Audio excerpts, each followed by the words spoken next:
25 سال عمر تھی حضور علیہ السلام کی جب حضرت خدیجۃ الکبریٰ سے آپ کا نکاح ہوا۔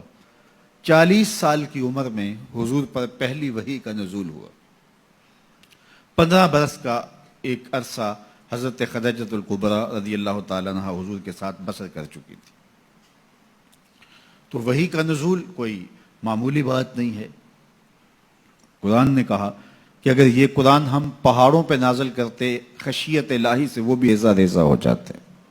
یہ قرآن ہے اور یہ حضور کے قلب اطہر پہ نازل ہوا۔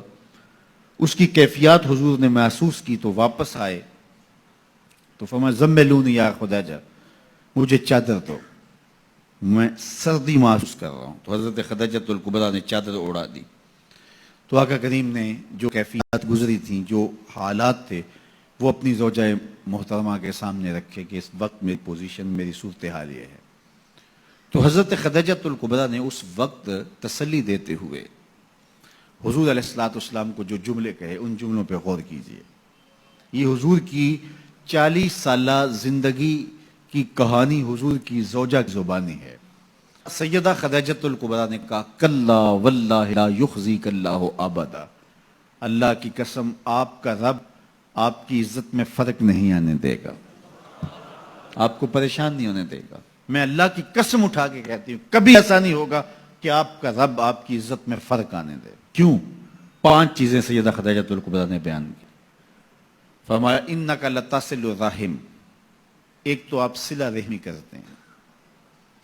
دوسری بات ارشاد فرمائی وتحمل الکلہ، جن کا کوئی بوجھ اٹھانے والا نہیں اس کا بوجھ آپ اٹھاتے ہیں۔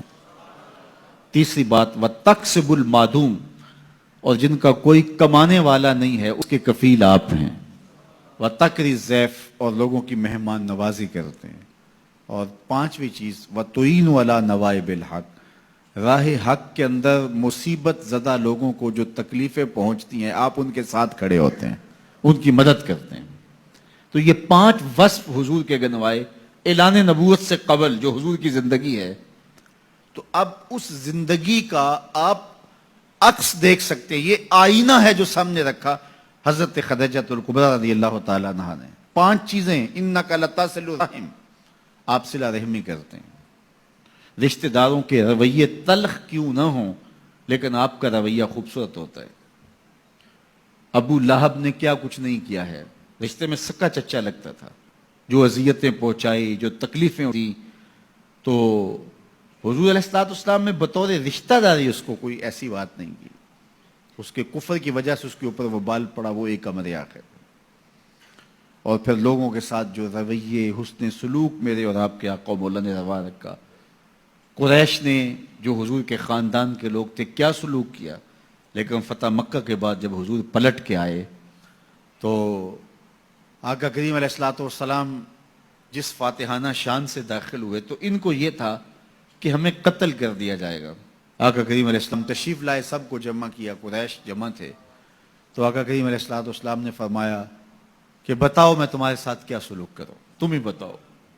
انہوں نے کیا جواب دیا؟ آپ کریم ہیں، کریم باپ کے بیٹے ہیں، اور ہم کریم باپ کے کریم بیٹے سے خیر کی توقع رکھتے ہیں۔